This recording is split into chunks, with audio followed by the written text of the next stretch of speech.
This is a lesson video for UAS12. Make sure that you have the notes that go along with it. Make sure that you pause the video where I indicate that you should and make those attempts yourself first, and then return to the video to see what the next tasks are. You'll need your Chromebook having a tab open to Desmos as well, just the basic graphing calculator, desmos.com/calculator.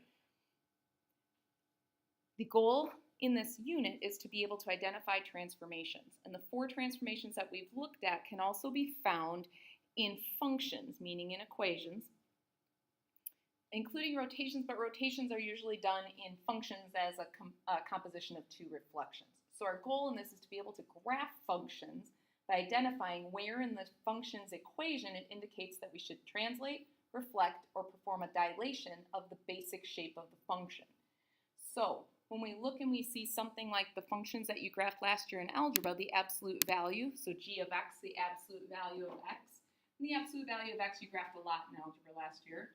But as we look at that function and we say that's a really basic, simple version of an absolute value function, our goal is to be able to identify directions in something like f of x that would tell us where to take that basic shape and reflect it, translate it, or dilate, stretch, in order to get a composition that results in that same graph that we're looking for without having to plot a lot of different points, without having to make a lot of t-tables. So if we can read the transformation directions in any equation, we can graph it really quickly from knowing its basic parent function shape, and that's our goal, is to be able to make good graphs of those functions by thinking about the transformations.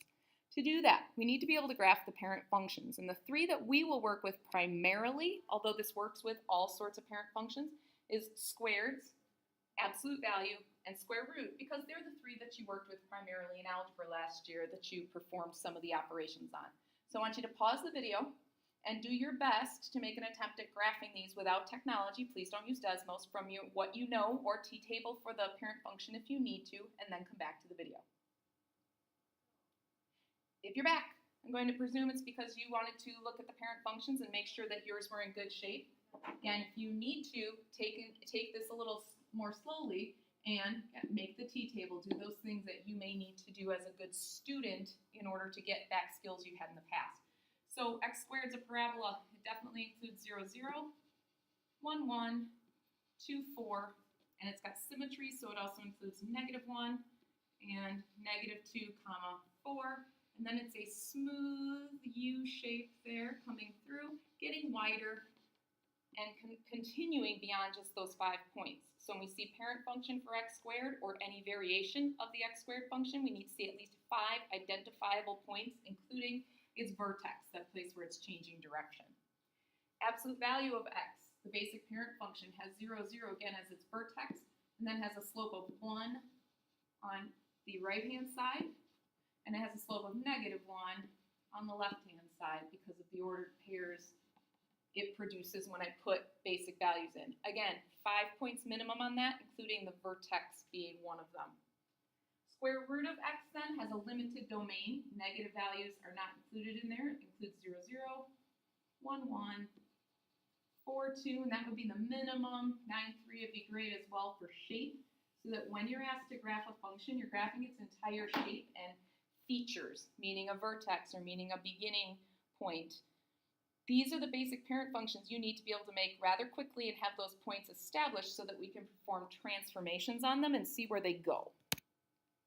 So our first goal is to look at transformations with Desmos, and you have this on your sheet. This is an example, and you may not use x squared as your function, so you are merely watching this example of how you'll enter things on Desmos. I have my parent function here. Okay, I would leave my sheet and go over to Desmos to graph these functions, and to help you out with the function notation that you need to become familiar with, we've said that what we would write is the function of x, add 1 afterwards. The function that is x, meaning your parent function, add 2 afterwards. So when you do this with a parent function in yours that's either square root of x or absolute value of x, your functions are going to look different. But the idea is, what happens if we take a function and afterwards we add or subtract a value onto it, and seeing what transformation that produces. So I'm going to switch over to a screenshot of Desmos. You're going to switch over to Desmos. Okay, and the first equation you'll type in is y equals x squared, and when you hit enter, it will graph it for you. And after that, you're going to type in those 3 variations of the function, again, not using x squared for yours. So mine became the function plus 1, x squared plus 1, the function plus 2, and the function minus 3, and Desmos color coordinates them so you can tell which is which. And to me, this has not been rotated, this has not been reflected, and if it were reflected over the y-axis, I couldn't tell anyway. But what I can tell has changed transformations-wise is that the green one is 2 units higher than the red one. So this green one, that was my function plus 2. Each one of the coordinating points between Desmos graphing my parent function and then graphing its new version is each point has been moved up or translated 2. And when I check all the other ones, that amount seems to have done the same thing.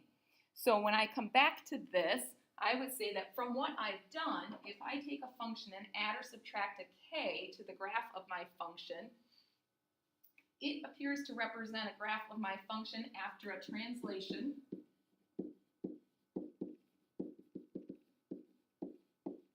of k units vertically.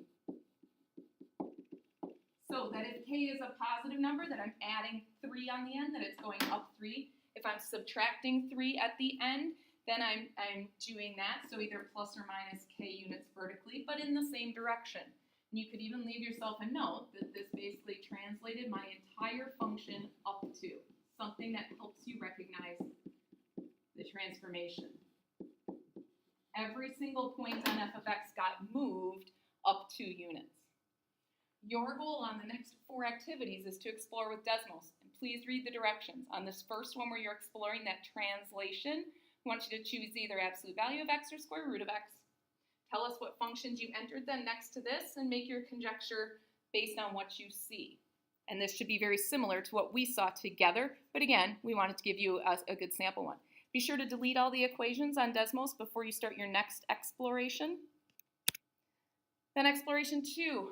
This is different, so we gave you some help with the notation. You, again, pick a parent function. You can pick any of those 3 and explore it with that. And again, make a conjecture about what kind of transformation. Each of these will be a single transformation, and your job is to describe them adequately. If it's a reflection, you need to tell over what. If it's a translation, you need to tell direction and amount. If it's any of the transformations, we need their specifics. The goal being, after you complete the 3rd and the 4th one, is that we could come back tomorrow and talk about how to graph these transformations. And we'd add maybe more than one. But after doing this, you should be able to tell us what transformation you see in this equation so that you could tell us how to take the parent function and move it to make that specific one. Tomorrow we'll look at what happens if you have multiple transformations in the same function, what order we need to do those in, and how we can do that efficiently in order to make good graphs of these without as much algebra work or as much calculation as it might appear we'd need. So do your best with this. Take advantage of Desmos and all its color things, and we'll discuss it in class when we see you again.